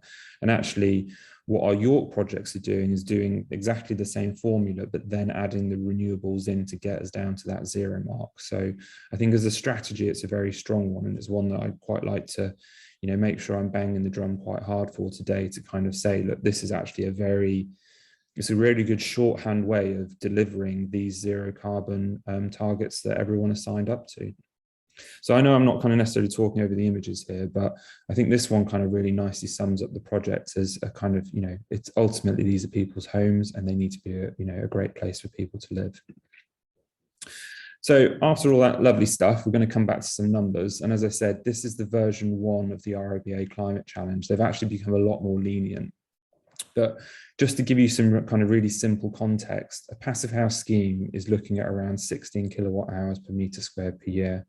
And that is well within what was the 0 to 35 kilowatt hours target. So passive house as a shorthand just gets you straight down and comfortably within what was the old targets. The target now is 35, so you can see almost double what, you know, we've achieved on this scheme.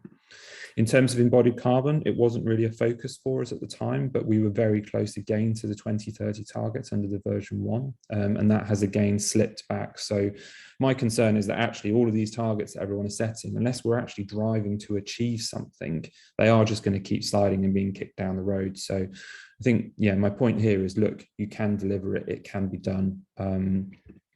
And, you know, equally, there's room for work on things like water usage, which weren't kind of, you know, this is reporting on a kind of later set of targets. But I think these two are the critical ones to kind of take account of.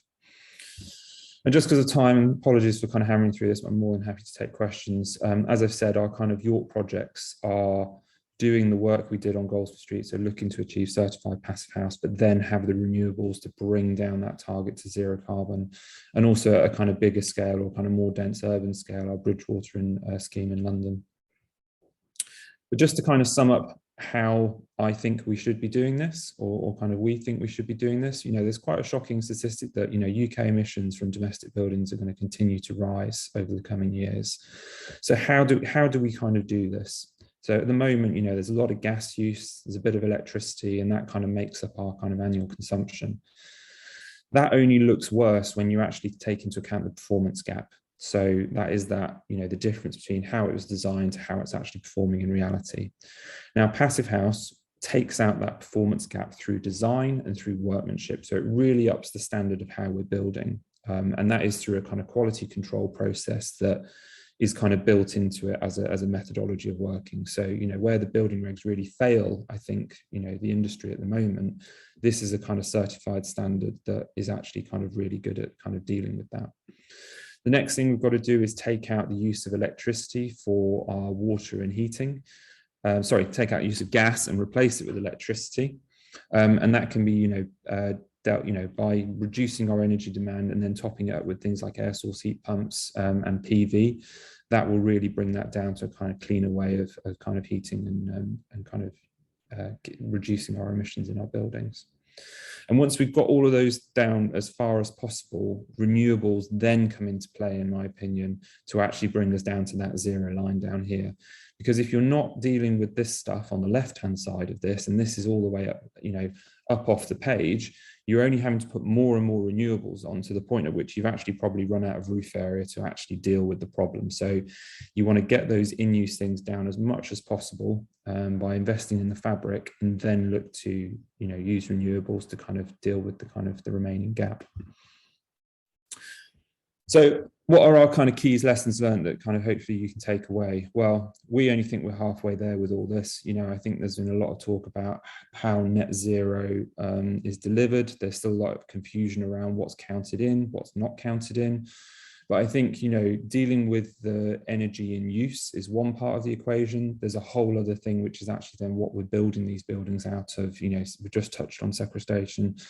And actually, there's the kind of two pots of carbon we're dealing with. One is the kind of energy in use, and the other is the actual kind of materials and the process of building. So there's a lot to be learned there, and actually kind of designing a process where we're kind of managing that is key. The second one is get the master plan right. So this really nicely ties in what Dan was just saying, is that, you know, if this comes too late in the process, or you're trying to kind of shoehorn in, you know, passive house standards, which, you know, I've spoken to a lot of local authorities about, it's too late. And actually it does require taking a couple of steps back sometime to actually reappraise a site, set the brief properly, and then you can kind of move forward in the kind of right direction. And then the last point, a bit of a cheesy one, I'm afraid, but it doesn't, you know, it doesn't need to cost the earth. Our Goldsmith Street project was built at 1875 a square metre. For those of you who are in the kind of construction industry, that is an incredibly low build rate for the quality that we achieved. And the passive house, those costs have gone up in the last few years, but, you know, quite literally looking at the costs and investing in that as an asset, as a local authority, in particular for social housing, I think, you know, local authorities are in a great place to do that and actually take a long-term view rather than trying to kind of flip property as a developer. But equally, in terms of private sale, there is a growing market for adding on an extra cost for sustainable homes, and people are now kind of seeing the value in reduced fuel bills. And actually buying a kind of, you know, a turnkey ready eco home, or whatever you want to call it. But that as a standard, I think, you know, passive house in particular gives people that kind of rubber stamp and kind of assurance that it is, you know, of a kind of high quality. And I like this slide just to kind of really pick up on, you know, all of the things that go into a building, you know, and thinking not just about the kind of sustainability point of view, but actually the kind of products. And, you know, we went through an extensive value engineering process that still delivered the scheme, but actually critically, what we're finding is happening is people are cutting out things like passive house for cost reasons, when actually I think we've shown and demonstrated that they can be delivered as part of, you know, the client's brief or the kind of ambitions for a scheme. And with that, I'm done. So hopefully I'm on time, Penelope. I have hammered through that, so I'm more than happy to take any questions if there are any. Yeah, perfect timing. Thank you, James. Again, I could see where you were going with your presentation, so I knew not to hassle you. Another really fabulous presentation, very practical about how you make the building reduce the energy need in the first place. Just in support, coming in alongside the refusal of the planning application because it didn't have enough renewables. Nico, if you're on the call, do come in, but this wasn't something that was trying to reduce the energy efficiency in the first place. I'm sure if he'd had somebody trying to design passive house and then saying for one reason or another we're not putting renewables, I'm sure Nico would have clapped his hands with joy and said, please bring it on. So this is bog standard stuff, not even doing the basics, as it were. Brilliant. Hello there. Nico, come on in. Yes. I mean, my comment earlier was on your point, which is a point that I have met on many authorities, sort of thing, where there is this misconception that we cannot do much about requiring developers to provide sufficient, not just renewables, but as also James said, to reduce carbon overall, through master plan, etc. So we had policies which we thought were not very effective, and we had this strategic development where the developers decided to say, well, we will only provide whatever building regs provide. And having the council declared a climate emergency in 2019 and put a net zero or whatever target or carbon neutrality by 2030, if you have a development like that doesn't provide really what it needs to provide, and as an exemplar almost, so that all the other developments sort of follow, then you would never achieve that. So we decided to go for it, and it's an appeal that we argued it, and let's see what the Secretary of State will make of that point. It's further to an appeal that was allowed recently, actually, in Kent, and comments made there by an inspector and the Secretary of State, but they were quite encouraging on the issue of renewables, etc. So I think the whole thing will change, and we just don't know what the government will do with the new building regs, although we know whether it will. Maybe it will be another 2016 and it will never materialize, what we have ahead of us for 2023 and then 2027 or 25. Yeah. So let's see. But yeah, I clapped James as well. So I forgot I didn't clap you there, James. So both. Sorry about that. I hope I didn't take up much of your time. No, that's very helpful to have the full, the brief full story. We've got a couple of comments in the chat. So Anne Groves makes a very important point. Anna, if you're around, do you want to put your mic on and share what you said about transport and about disability? Yes, I am here. I just wanted to just sort of keep it in people's minds that if we're working towards being car free, we do need to think about how older people with reduced mobility and how disabled people are going to be enabled to move around their communities. And I think that's, public transport is not particularly accessible still. I'd love to use public transport more, but I am very dependent on my car. And I just don't want that issue to get lost when people are, master planning and thinking about communities, new communities coming forward. I think that's a really great and helpful point. Richard, you've got to put your hand up. Oh, yes. I tend to think that planning for people with disabilities and planning for people with planning for children is planning that benefits everybody. And here's an example. So at the moment, the roads are full of people who really, really don't need to be driving cars. I spend a lot of time taking my parents-in-law around to places who absolutely can't walk. And it's infuriating. You're held in traffic with people who look across it and know this person doesn't need to be, try and find somewhere to park. the blue badge can help, but it doesn't help very much. So reducing car use from people who really don't need to use cars is a great boon to people who have to, like, for example, people whose job requires them to, like care workers, to visit a number of different venues in the course of the day. And obviously anybody who has a disability and can't walk. So it's for everyone, but what we really need to do is to focus the use of our roads on the people who have a good reason to use them. I've been listening to the Today program again. It was talking about the conditions in the social care industry, which has been a very big topic in the last month. And the fact that so many social care workers are on contracts, which means they get paid per hour, per minute of contact time. So, you visit someone at 7:30 to get them out of bed, you have 20 minutes with them. At 7:50, you're off the clock. You have to drive to your next appointment on your time. If you're then stuck in traffic, this case study was from Swindon, it was appalling. They're a very car dependent place. The care workers were stuck in traffic, late to their next appointments, people unable to be got out of their beds that should be, because the roads are full of people with absolutely no reason to be driving whatsoever. So I think this can be made to work for everyone, but it needs much more management. Excellent point. And we're not today talking about the health benefits of active travel, but the sedentary lifestyles that we all live. And personally, since I've been working from home, it's even more sedentary than before, which is just dreadful. But the health benefits, the costs to the NHS that we could save if we were all just a bit more active are tremendous. And of course, we never really take those into account. Andrea Clinton has asked us a question. So Andrea, again, if you're around, put your mic on, your camera on. While you're doing that, I'll start. It's about recycling building materials.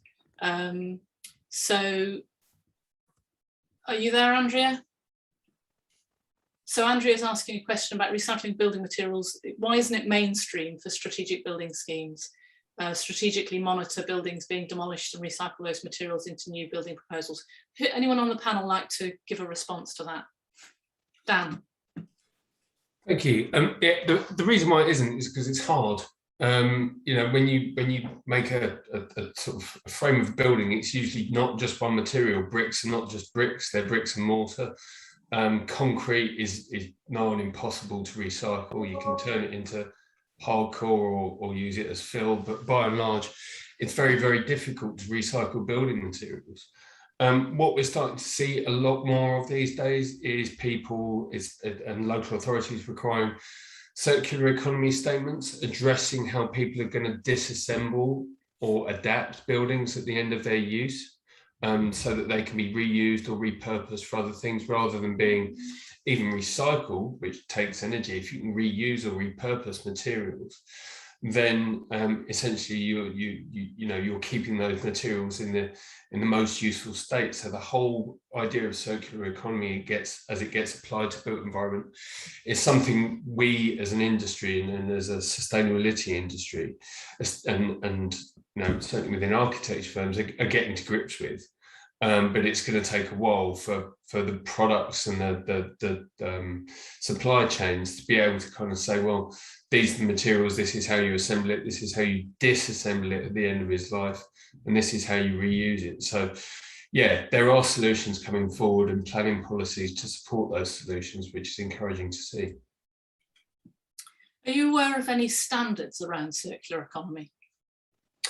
There is the RICS methodology related to whole life carbon, which whilst it isn't not quite the same, it's not quite the same, Penelope, you're absolutely right. But it does encourage you to look at the whole life carbon of your project, which is that's an established methodology. There are lots of kind of helpful diagrams about building in layers, about thinking about your building as a kind of selection of layers, about how you address certain parts of it, such as plant replacement, effectively, how you might renew or refurbish the fixtures and fittings, how you might renew or refurbish the facade. So that kind of methodology, that way of thinking helps you to kind of engage those circular economy principles. But there is no one size fits all framework for doing it just yet. So I think that would be, it's almost, if only we'd got to the circular economy idea 20 years ago, because even if we reduce carbon, we're still reusing too much resource in a way that, you know, it's still I suppose we did get there 20 years ago. It's one planet living, it's just badged in a slightly different language. We're still at risk of using too much resource and taking up too much of the planet and not leaving enough for wildlife. We haven't really talked about wildlife today, have we? But Richard did touch on it about the need, his scepticism about biodiversity net gain. I don't know, Richard, whether you want to share a bit more about your scepticism on biodiversity net gain. Well, it comes from a wider skepticism about what I call data-driven policy, which is the idea that, you know, if only we had more information, everything would be fine. Actually, we've got a lot of information about all sorts of stuff, and it's not fine. So I think it's a cop-out. And one of the really worrying things is this idea that in certain quarters in the environment sector that, you know, maps of everything are going to solve all our problems. And we're just going to have this fantastic map of all the species. And, you know, it's going to kind of basically write the local plan for us. And then anywhere where there aren't any species, you can have housing. And I think an opportunity for leaving the EU is we can break away from this obsession with sites and special species and think much more about nature in a general sense. Particularly, you know, another thing we hear a lot about, which is relevant to part of this, certainly relevant to Buckinghamshire, is the idea that if the greenbelt is ugly, it's ripe for building. If the greenbelt is ugly and it's the bit you live next to, then it certainly doesn't seem right for building for you. And I think some of that kind of policy that's based on places being special is driven by people advising ministers who are, you know, perhaps fairly affluent people who think nothing of going to the Lake District for the weekend. Confession, I did that. But actually, large numbers of the population need nature and space near where they are. They don't have those options. They need, well, certainly working from home, they need to be able to go out every day, but certainly close to. So the problem with biodiversity net gain is it's applying a formula to something which requires design, requires professional input. It's favoured by so many of this sort of market-based thinking because on the grounds that, great, we can now put a price on everything. And we've been hearing from James and others, the solution to master planning and also regional master planning, somewhere like the ARC, is that you need to think about those, you know, if you like, a fox needs to be able to sort of trot from Oxford to Cambridge, isn't it? You know, there needs to be a way in which we link these places together, and that may mean not necessarily concentrating on the places with what are called the nature assets, but thinking in a much more design-based way about what kind of linear regional resources do we need to create, and how do we use the money that's coming from development to create those, whereas a market, different ones said there, market in biodiversity credits, where if you're a farmer and you want your land to be built on, you just purchase a biodiversity credit somewhere like Northumberland. Well, that's not used the population of Bedfordshire and Buckingham. So I think it's a very, very worrying trend to take professional and political and community input away from decision making and give it over to computers. It's a bit of my kind of rant.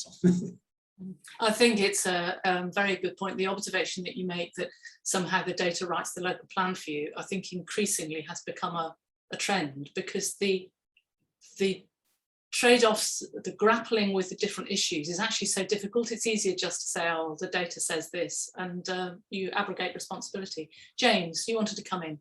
Yeah, I'm happy to kind of throw something in with the, we've gotten planning for our first scheme where we've had to deliver a biodiversity net gain, and that was a greenfield edge of kind of town site. You know, for all intents and purposes, it was, you know, greenfield with trees on. So actually quite a challenging thing to actually then put a net gain onto that site and deliver housing and, you know, and car parking, all the rest of it. And I think we just saw it as another challenge. You know, it's another design constraint. And I think, you know, Richard's right in terms of actually it does need to be given to designers to do, because actually I think it's one of those things that needs to be integrated into a scheme rather than just, you know, leaving a corner of the field untouched, because it really isn't that as a solution. It is much more about fully embedding that as a bit like the Fabric First approach. It's fully integrated into the scheme from day one as a briefing element. And to go back to our point about the master plan, is it then influences that overall master plan and vision for a scheme. So, this idea of it being landscape led, providing, rather than mown lawns, actually places where, the grass is left long, that you've got native trees, etc. So it just changes that kind of way of thinking of, rather than kind of ornamental, it becomes much more native and biodiverse. So it's all very doable. That being said, it all depends on the site. So obviously some sites in an urban setting are going to be much more challenging to do that sort of thing on. But as I say, we've done our first one now. I feel like we've got that badge, and it was a challenge, but it just needs to influence the design from day one. And I think it actually comes back to, as you were saying, James, it's not. We have a risk. We've become so regulatory that you think you can sort of bolt these things onto what we do, and actually we need to take a step back. It was delightful to see your houses with the asymmetric roofs actually related to the angle of the sun. It takes me back 30 years to when I was studying urban design, and we talked about things like that, and then you get into practice and it all gets forgotten because Taylor Wimpey wants to just use standard roof profiles.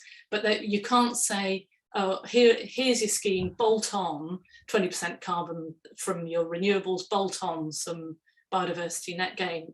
We need to take all those things and then assimilate them all back in through a design process that takes the human brain to stir them all up and then come up with something that it's a bespoke response to a site. There's kind of no other way of looking at it, and I think that's where house building in particular has become used to a standard response that can be applied anywhere in the country. And I think that's what I would be advocating away from, is actually that bespoke response actually does, then it can be made to be deal with all these policies that everyone's struggling with. So back to the comments in the chat. Jonathan Crowhurst is in Athens.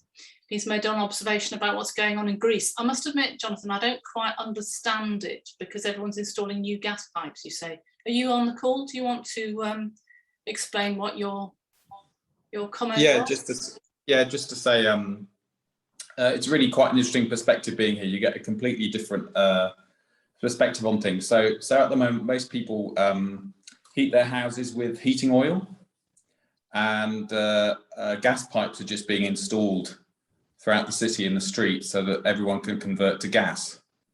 And you just think, wow, in a situation where in the UK now we're converting from gas to something else. And also in the midst of that, Greece is now, experiencing loads of environmental catastrophes from the wildfires to the really intensive heat there's been this year. And then obviously since we've been here as well, we had really intensive snow over the winter. We had snow up to our waists as well. So it's really interesting just how here really the level of concern about how to deal with this is just so different, and interesting to see how they catch up in the next few coming years. Yeah, well, thank you for that. That was rather depressing. I was hoping that it was a typo and they weren't installing new gas pipelines at all. They were going to jump from something dreadful to something really amazing without going through something else in the middle. Yeah, well, even solar is very rare on people's roofs here, so it's like, it seems completely bizarre. Yeah. But hopefully that will change in the future. Yeah. Well, we've been talking about other benefits of working from home, about listening to Radio 4, but there you are in Greece. Yes. Yeah, we get lots of sun. Yeah. Mary Beth Haraz, you've put a link in the chat, which you obviously think we all need to read. Are you on the call? Do you want to just explain why you think we all need to go to this link?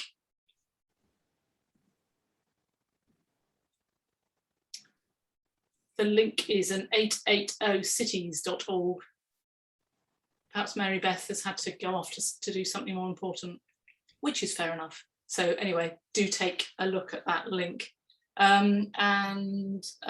Richard, you don't need to put some things in the chat. You can put your hand up. Requiring urban sites to do BNG tilts the playing field towards greenfield development more. Do we want this? Yeah, well, there we are. So we don't have any more comments in the chat. I'm wondering, panel, if there's anything else that you feel has been left unsaid that you think is important as a result of today's seminar, things for people to take away. I'll just give you a moment or two to think before I count. Richard. I think no one's particularly mentioned issues of inequality and inclusion. And I think, well, James did a bit when, you know, he was saying things like, well, isn't Passive House too expensive for normal people? Well, obviously, you know, Goldsmith Street is for normal people, isn't it? But I think it's important to always, you know, do a sort of check of the policies to make sure that no one can accuse you of writing policies for, you know, rich people. And we had the point about disability. So it's an easy jibe to criticize climate and nature policies, saying, well, you know, it's just rich people who care about that. It's important to make sure that everything is presented and worked through and sort of almost, you know, exclusion and inclusion proofed in relation to, you know, how is this just going to play out for people on council estates, people in poor quality social rented housing, people in different racial groups, just, you know, always have that sort of ticking over as part of the wider agenda. I think that's a very good point. And in fact, some of Anna's charts showed how the poorer housing is disproportionately affected. One of the pictures that sticks in my mind is the urban heat island effect, and how that's more to do with the quality of the housing, not so much whether you've got trees in the environment. Maura is putting the poll results up. We'll do that in a minute, Maura. So who else on the panel would like to make a sort of closing comment, observation? You're not going to get away with this, so I'm going to pick on you. So Anna. Yeah, just a quick comment. I think James mentioned that some of the homes that seem to perform really well were the ones that were adopting very simple principles that we are already, you know, familiar with. It was about the fabric performance and the relationship with the street and accessibility. And I think this is a really important point. It doesn't need to be, you know, state of the art, or it's things that, you know, I was taught when I was, you know, a young undergraduate, and you know, they're still, you know, useful. And yeah, just to bear that in mind. I also like that section drawing with the angled roofs and everything. James, do you want to have your last comment on that and have a final word? Yeah, I mean, just kind of being aware of sort of who's on the call today. I think as an architect, and kind of, you know, we get given a brief by a client, and, you know, we have to go through the process, take it to planning. You know, we want to get a scheme that gets planning for them. And often there's a conflict between, you know, a client's budget, you know, who are often local authorities for us, and then this aspiration to deliver this kind of net zero target. And I think we've got a lot of experience now in delivering that brief, which is quite often using that shorthand of Passive House as a kind of way of delivering that. And I think we can kind of quite confidently say that it is doable, it is deliverable. And I think there is a kind of question mark for local authorities of how, from a policy point of view, that translates. I think I touched on this idea of, you know, in some cases, you know, renewables not necessarily being the best solution for a site. And actually, if there's a trade-off that can be done, you know, some sites I think don't need them. And I think if that is something that can be kind of written into policy, so that there is a focus on fabric performance over, you know, but using a standard that is certifiable, so you actually know what you're getting, because better than building regs means nothing as far as I'm concerned. You know, it's really woolly, whereas actually you should be, you know, really striving for low energy requirements. And that's why I've been sort of banging the drum about Passive House today. There are others, but I think it's a really good shorthand to actually get us to where we need to be in, you know, 30 years time. But I just noticed there is a question from Catherine in the chat, and probably just because of conscious of time, I think have a look at the Passive House Trust website. It's a really good place to get your head around the standard. And actually what's really great about it is it's all about comfort as a standard. So it's about making places not too hot in the summer and not too cold in the winter, but both of those using really low energy demand to actually get to that result. And then the things of renewables are considered as a kind of next step. So that might be a useful thing for people to look at. But yeah, other than that, thanks for everyone's time. So last word to you, Dan, before we share the poll and go off for the rest of our day. Okay, well, yeah, I'd just like to sort of finish up by reiterating my point that, you know, whilst we've covered the built environment at length, we should also be aware of kind of how we can utilise the power of good design to minimise our other lifestyle emissions, such as those related to transport, what we buy, bearing in mind that, you know, if we all just bought a bit less stuff, then, you know, we'd be doing pretty well at meeting our carbon emissions targets. If we drove a bit less, if we just kind of factored in these kind of small wins into our everyday lifestyles, rather than just relying on sort of buildings or technology or government to sort it all out.